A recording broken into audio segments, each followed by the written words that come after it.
Morning, students. Yesterday we looked at cyclotrons. We looked at this idea that we have two Ds opposing each other, and when I say opposing each other, I mean that they have an opposite polarities, and it's an alternating polarity as well. Shh, please.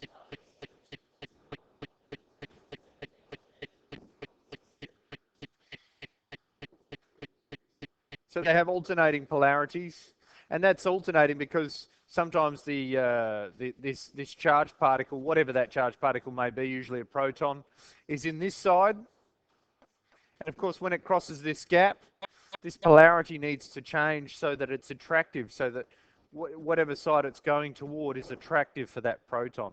Okay, so and it needs to change as it moves around in here. It needs to change. Now this rotation, this spiral shape, would happen in a split second, and so so this polarity needs to change at a very high rate. I'm not sure exactly how they time it. I imagine it's timed by a computer, alternating the polarity between the two Ds. Um, uh, we have a magnetic field, an external magnetic field that the entire device is enclosed in, and that magnetic field is the force that causes this charged particle to move in a circular or spiral motion. The spiral results because each time it crosses between the Ds, there's a force applied to it due to the electric field between the Ds, and therefore it is accelerated. So it's moving faster. We know that the radius is proportional to the velocity, so each time it moves faster,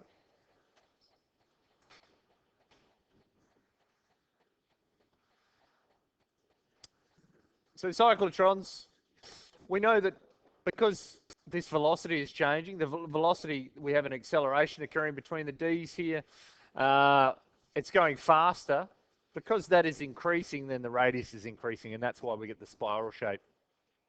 We looked at the inner workings of an actual hospital cyclotron. Um, you can see that these are the Ds here, these shapes here, and when this is a door and it closes over and fills in the gaps here, I expect. I don't know why they do it like that, but they do.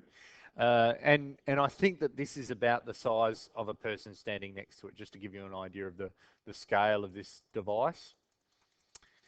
Um, and then we derived an expression for the period. It's equal to 2 pi. Of course, the circular circumference. So that's where that comes from. That was 2 pi times r, but the r's have cancelled. 2 pi m over qb. So in fact, the period is independent of the radius. It doesn't matter what the radius of the circular arc is.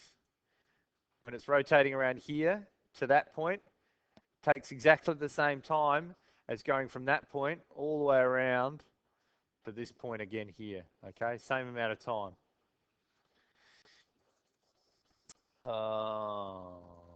Why do we accelerate them? We accelerate these particles because we want to fire them at targets. The targets, we can change the nuclear makeup, what's going on inside the nucleus of the targets, and make them radioactive.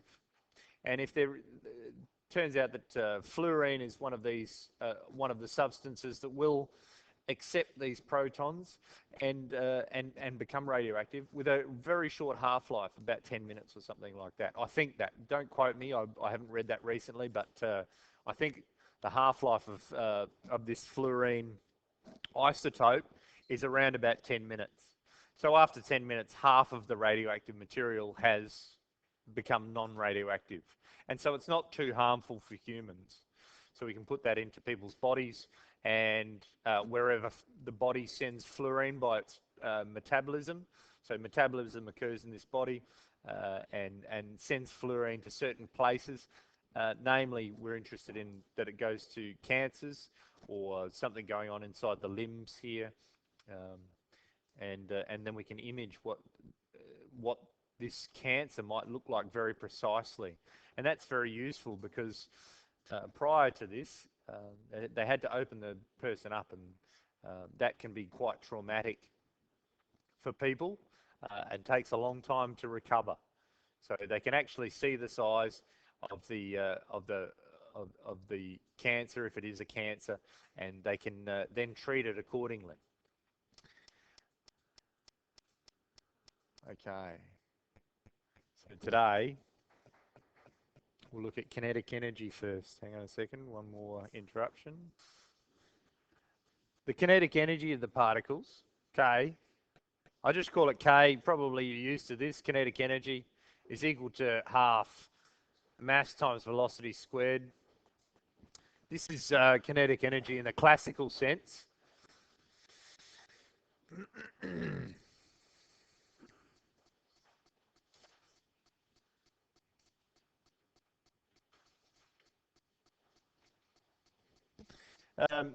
We also know that V is equal to RQB on M, and we derived that in the last lesson. Just rearranging that expression for R equals MV on QB, we get this. Then we can put this V in here. Okay, so take this and this, and we get K is equal to half mass times QB on M all squared. I'll expand that out. M times R squared, Q squared, B squared on 2M squared. We get some cancellations that we can do here. That can go and that can go. Yes. And we're left with K is equal to R squared, Q squared, B squared on 2M. And this gives the kinetic energy. Might have to actually increase this font just a little bit. Kinetic energy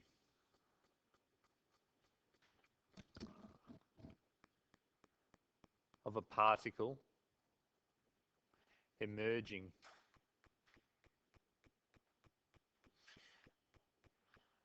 from the cyclotron.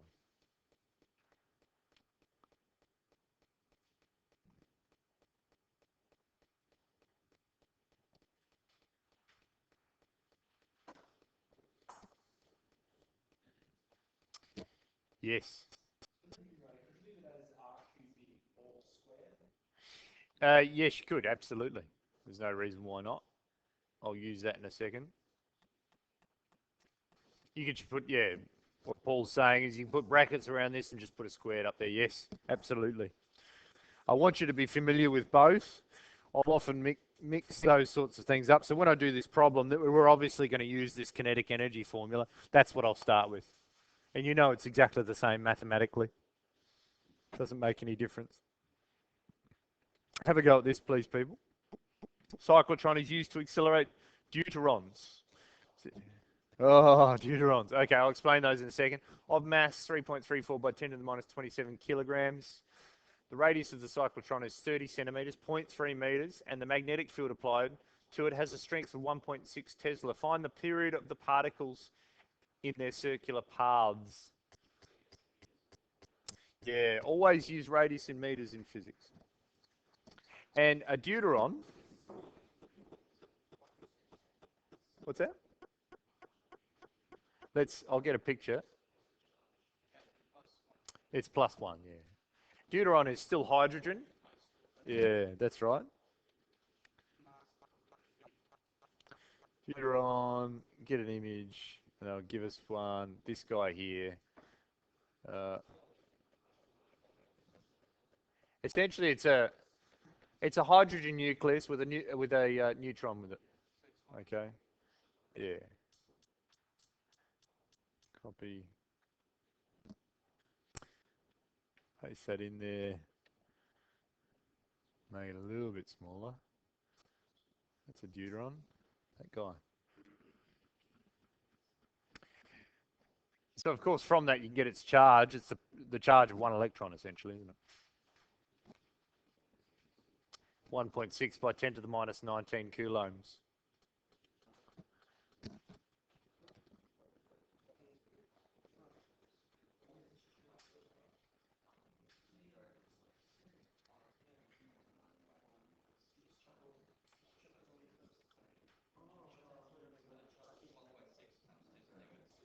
Yes. 19 coulombs, yep.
Excuse me.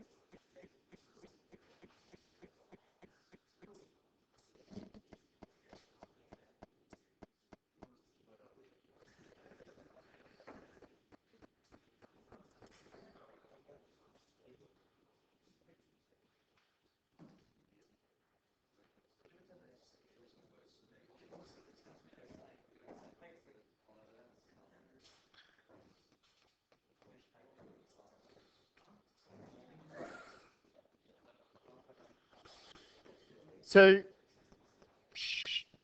you should have achieved this number here. Of course, any calculations that you do are going to end up in units of energy, which is the joule.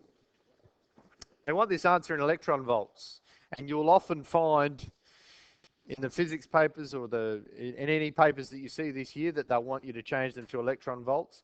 If you're given a value in electron volts in here, you can't do any calculations with that. You need to use joules.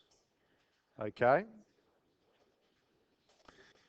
Which equals, 8.83. Joules is a bigger unit. And I'm going to divide it by a really small number to make it a bigger number, because EV is a much smaller unit.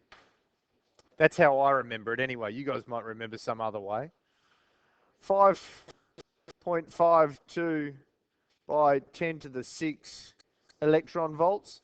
And a really good thing to do is this value here, has a prefix that we should know, 5.52 million or mega electron volts. Okay? 5.52 MeV. And so you might have heard the term when physicists are talking about, in MEVs, MEVs, or giga electron volts, GeVs. Okay, you will have heard these terms if you've watched any programs with physics in it. Okay. Okay. Oh, yeah. So physicists, I actually wrote something in the last car. How do you spell physicists with an S? Only if necessary. Only if they ask you to do that. If you know how to do that, do it. If you get a value like this, convert it to mega electron volts. It shows that you understand what's going on there. Yeah, that's right. If you're not sure and they don't ask for it, don't do it. Physicists will express particle velocities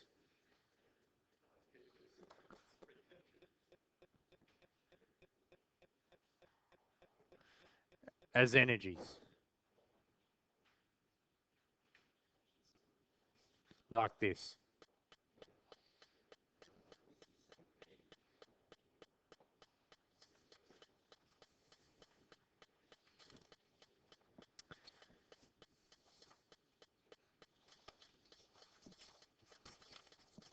That concludes charges in magnetic fields. We're going to go on to light next.